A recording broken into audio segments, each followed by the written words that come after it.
Okay, students, today we are going to take your topic again, profit and loss appropriation account.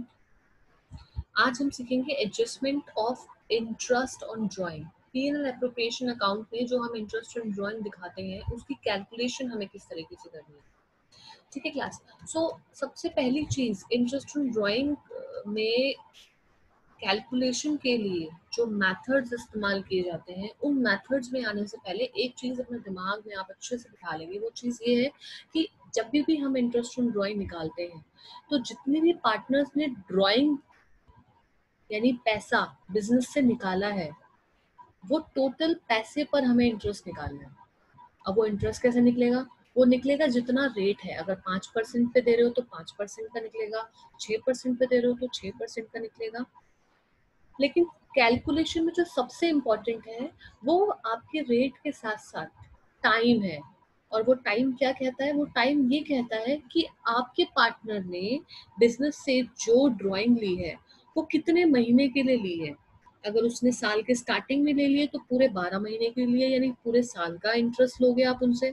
लेकिन अगर उसने साल के बीच में ली है, सिर्फ 6 महीने के लिए ली है, तो आप पूरे साल का ना लेकर उससे 6 महीने का इंटरेस्ट लोगे।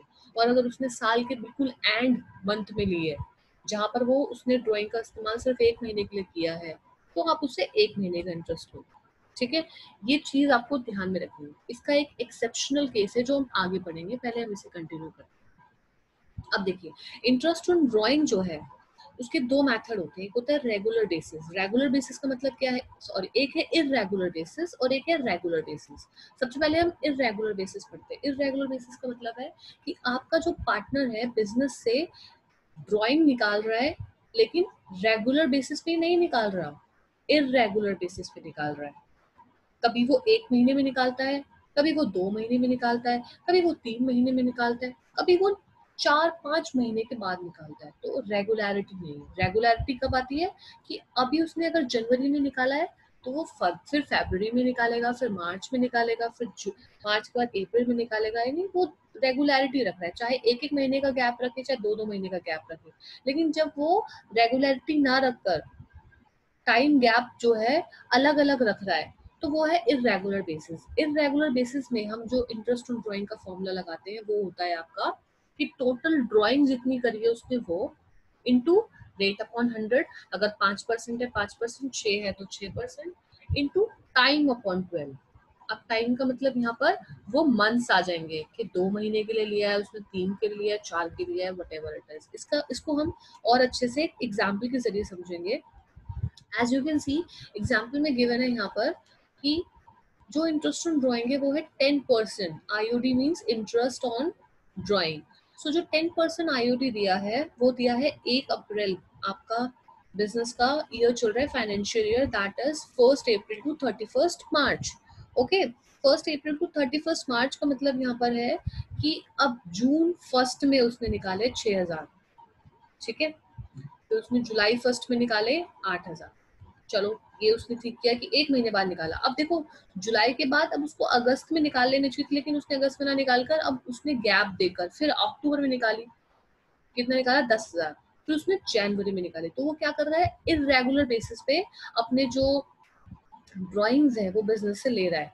तो पहले हम जून का निकालेंगे। जून के लिए जो हमने 6,000 रुपये निकाला है उसको ध्यान से समझेंगे, बाकी सारे आप खुद करेंगे। इसको आप समझिए। जून का जो 6,000 का अमाउंट है वो हमने लगाया। फॉर्मूले में रेट हमें दे रखा है 10%, 10/100 दिखा। और ये अब ये जो टाइम की जगह पे जो 10 आया ये कैसे आया? देखो, जून से काउंट करेंगे। जून, जुलाई, अगस्त, सितंबर, अक्टूबर, नवंबर, दिसंबर, जनवरी, फरवरी, मार्च। तो जून से लेकर मार्च तक आने में कितने महीने हो गए? 10 महीने। यानी 10 महीने तक उसने वो पैसा लिया है। तो बात क्या है, आपको 10 महीने का ही इंटरेस्ट आपको लेना है, आप पूरे साल का नहीं लोगे। होता है ना, जब हम किसी से पैसे उधार भी लेते हैं तो हम उससे अगर हम उसको इंटरेस्ट देंगे, हम अगर बैंक से लोन लिया, बैंक को इंटरेस्ट देंगे तो हम उसको उतना ही इंटरेस्ट देंगे जितने महीने के लिए हमने पैसा उसका इस्तेमाल किया है। तो यहाँ पे भी हम वो ही कर रहे हैं। ठीक है, तो हमने कैलकुलेशन किया, 500 आ गया। अब देखिए, जुलाई में जो निकाला था उसका 600 आया, अक्टूबर में निकाला तो उसका 500 आया, सेम उसी मेथड के साथ। जैन का निकाला तो वो टोटल 500 है। तो टोटल उसकी जो इंटरेस्ट ऑन ड्राइंग आ गई वो 2100 हो गई। तो इस केसेस में क्या करोगे आप? डेट वाइज अलग अलग ड्राइंग निकाल के टोटल ऐड करके फिर आप अपने P&L एप्रोप्रिएशन के क्रेडिट साइड में दिखा देंगे. This is your irregular basis of calculation on drawing class. Next आप देखेंगे यहाँ पर कि रेगुलर बेसिस पे क्या होता है. ठीक है, रेगुलर बेसिस पे एक चीज आपको हमेशा ध्यान रखनी है कि फॉर्मूला आपका जो है सेम रहता है, total drawings into rate upon 100 into, अब यहाँ पे टाइम की जगह पे ना एक टर्म नया आ गया, एवरेज टाइम. एवरेज टाइम हमने क्यों लगाया, इसकी जरूरत हमें क्यों थी, पहले हम वो समझने की कोशिश करेंगे. देखो, एवरेज टाइम का मतलब है कि आपका जो पार्टनर है वो बिजनेस से पैसा निकाल रहा है रेगुलर बेसिस पे, हर महीने निकाल रहा है, हर महीने के लेट्स से स्टार्टिंग में निकाल रहा है, हर महीने के एंड में निकाल रहा है, हर महीने के मिडल में निकाल रहा है. ठीक है, तो जब हम उसकी कैलकुलेशन करने लगेंगे तो पहले महीने में हम उसका जो इंटरेस्ट लगाएंगे वो 12 महीने का लगाएंगे, फिर दूसरे महीने में 11 महीने का लगाएंगे, फिर 10 महीने का, फिर 9 महीने का, फिर 8 महीने का. अब यहाँ पर क्या हो जाता है ना, हमें हर महीने का अलग अलग निकालने की जरूरत नहीं पड़ती. हम टोटल ड्राइंग को इकट्ठा करके अगर एक एवरेज टाइम निकाल लेना तो एक ही कैलकुलेशन में हमें पूरी ड्राइंग पता चल जाती है, पूरी इंटरेस्ट ऑन ड्राइंग पता चल जाती है. जैसे पहले हमने क्वेश्चन में किया था, हर ड्राइंग की अलग अलग अमाउंट निकाल के फिर उनको ऐड किया था. इस केस में हम ये नहीं करेंगे. हम इस केस में क्या करेंगे, टोटल ड्राइंग निकालेंगे, पूरे साल उसने कितना पैसा निकाल लिया, चाहे महीने के शुरू में निकाला चाहे महीने के एंड में निकाला, टोटल कितना पैसा निकाल लिया वो, फिर हम रेट लगा देंगे और एवरेज टाइम से हम उसको डिवाइड कर देंगे 12 के साथ. अब ये एवरेज टाइम कैसे निकालना है ये आप समझेंगे. एवरेज टाइम का फॉर्मूला होता है time left after first drawing plus time left after last drawing upon में 2.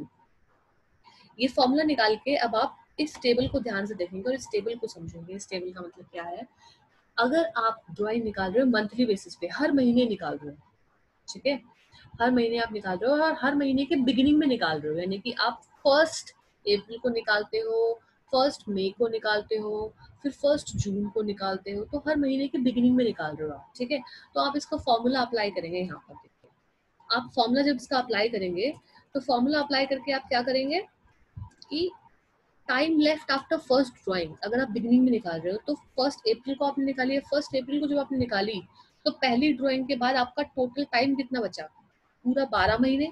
तो आप यहाँ पे 12 महीने लिखेंगे, प्लस आप लास्ट ड्राइंग देखेंगे. अब लास्ट ड्राइंग कब होगी आपकी, 1 मार्च को. ठीक है, तो लास्ट ड्राइंग में जब आपकी 1 मार्च को हुई है तो उस 1 मार्च से फाइनेंशियल ईयर जो खत्म होता है तब तक का टाइम कितना बचा, 1 महीना. तो आप यहाँ पे लिखेंगे 12 प्लस 1/2 यानी 13/2, that will be equal to 6.5. ठीक है, ऐसे ही आपका मिडिल का भी निकलेगा, एंड का भी निकलेगा. ओके, अगर हम मंथली की बात करें, मंथली के अलावा दूसरा केस होता है क्वार्टर. क्वार्टर का मतलब है कि साल में कि महीनों के 4 हिस्से कर लेना. तो अगर हम 12 को 4 हिस्से करते हैं तो 3-3 महीने आते हैं हर एक क्वार्टर में. तो हर एक क्वार्टर यानी हर 3 महीने के या तो आप बिगिनिंग में निकाल सकते हो, या हर 3 महीने के एंड में निकाल सकते हो, या हर 3 महीने के मिडल में निकाल सकते हो. और एक ऑप्शन होता है मंथली फॉर 6 मंथ्स. इसमें क्या होता है कि आप हर 6 महीने में निकाल रहे हो, हर 6 महीने के स्टार्टिंग में निकाल रहे हो, हर 6 महीने के मिडिल में निकाल रहे हो, हर 6 महीने के एंड में निकाल रहे हो. तो इस केस में क्या है, आपको आप इसके अकॉर्डिंगली एवरेज टाइम निकालकर यहाँ पर टोटल आप इसका इंटरेस्ट ऑन ड्राइंग निकालेंगे. अब इसको हम एक कैलकुलेशन से समझेंगे क्लास. यहाँ पे एक नोट आपको दे रखा है, वो हम बाद में पढ़ेंगे, पहले हम इसको एक क्वेश्चन से समझ लेते हैं. Okay, your question is if an amount of rupees 5,000, 5,000 रुपए का जो अमाउंट है वो आपका पार्टनर हर क्वार्टर, एवरी क्वार्टर मतलब हर 3 महीने के फर्स्ट डे यानी बिगिनिंग में निकाल लेता है. तब आपको कैलकुलेट करना है इंटरेस्ट ऑन ड्राइंग और आपका रेट दे रखा 5%. तो सबसे पहले तो टोटल ड्राइंग निकाल लो, पूरे साल में हुई कितनी है. अगर हर 3 महीने की स्टार्टिंग में 5,000 निकाल रहा है तो कितने 3 महीने के कितने पोर्शन वहां होंगे, कितने क्वार्टर होते हैं, 4 क्वार्टर होते हैं टोटल. तो उसने पहले 3 महीने में 5,000 निकाले, फिर दूसरे 3 महीने में 5,000 निकाले, ऐसे ऐसे करते करते टोटल 4 क्वार्टर है. तो टोटल ड्राइंग हो गई उसकी 5,000 इंटू 4 यानी 20,000. 20,000 टोटल ड्राइंग हो गई. रेट आपका ऑलरेडी गिवन है विच इज 5%. आपने 5% निकाल लिया. अब आप निकालेंगे इसका एवरेज टाइम. एवरेज टाइम कैसे निकालेंगे, time left after first drawing. जब उसने पहले क्वार्टर के स्टार्टिंग में निकाला तो कितना टाइम बचा, 12 महीने. उसके बाद उसने लास्ट क्वार्टर यानी फोर्थ क्वार्टर, जो लास्ट के 3 महीने बचे, उसके स्टार्टिंग में जब उसने निकाला तो कितना टाइम बचा फाइनेंशियल ईयर खत्म होने में? 3 महीने। तो 12+3 करके डिवाइड कर देंगे 2 से, तो आ जाएगा 15/2, that will be equal to 7.5। ठीक है, ये आपका एवरेज टाइम आ गया। अब इस एवरेज टाइम को आप फॉर्मूले में पुट करके आप इंटरेस्ट ऑन ड्राइंग निकाल सकते हैं। इसमें आप क्या करेंगे, टोटल ड्राइंग रखेंगे जो कि है 20,000, रेट रखेंगे 5/100 और एवरेज टाइम रखेंगे 7.5/12। If it will be calculated it will be come to 625। Okay class. अच्छा, एक और चीज आप इसमें ध्यान देंगे वो ये है कि ये जो टेबल बना रखा है इसको आप लर्न कर सकते हैं। You can learn this table by heart, because क्या होता है कैलकुलेशन के लिए हमारे पास इतना टाइम नहीं होता, तो इसको लर्न कर ले। लेकिन लर्न करने का मतलब ये नहीं कि आप इसका मेथड नहीं समझेंगे, आप इसका मेथड हम निकालते किस तरीके से वो आपको आना चाहिए। You have to be aware about it also. अब यहाँ पर एक नोट हम आपको बोल रहे थे, वो नोट आप एक बार देखेंगे। नोट क्या है? नोट ये है, हर देखो दोनों केस जो मैंने आपको पढ़ाया उसमें डेट कंफर्म थी कि जून 1 में निकाला है, जुलाई में निकाला है, ठीक है, हर महीने निकाल रहा है, हर क्वार्टर में निकाल रहा है, या हर 6 महीने में निकाल रहा है, तो आपको पता है कि उसने कितने महीने के लिए इस्तेमाल किया। लेकिन जब डेट ऑफ ड्राइंग आपको गिवन नहीं होती है तो उस केस में आप क्या करते हो? उस केस में आप कैसे पता लगाओगे कि टाइम कितने टाइम का हम उससे इंटरेस्ट लें? तो उस केस में आप उससे जो इंटरेस्ट लेते हो वो दो तरीके का इंटरेस्ट लेते हो। एक तो लेते हो आप 6 महीने का और एक लेते हो आप 12 महीने का। ठीक है, आप एक लेते हो 6 महीने का और एक आप लेते हो पूरे साल का। अब वो कैसे पता लगाए वो कि 6 महीने का लेना है या पूरे साल का लेना है? वो आपका रेट से पता चलता है। जो इंटरेस्ट ऑन ड्राइंग का रेट है, लेट्स से 10% है, अगर सिर्फ 10% लिखा हो तो आप पूरे साल का लोगे, और अगर 10% पर एनम लिया हो तो आप क्या करोगे, आप 6 महीने का लोगे। लेट से आपकी ड्राइंग है 1,000 रुपये और आपका रेट है 10%, तो 10% लिखा है तो 1,000 का 10% निकाल के 500 रुपये आ गया। ठीक है, लेकिन अगर 10% पर एनम दिया है तो उसी 1,000 का 10% आप 6 महीने का जब निकालते हो तो 50 रुपया। ठीक है, ये केस आपको ध्यान रखना है जब डेट ऑफ ड्राइंग ना दी हो। Okay, class. With this, we come to an end of this topic of your account.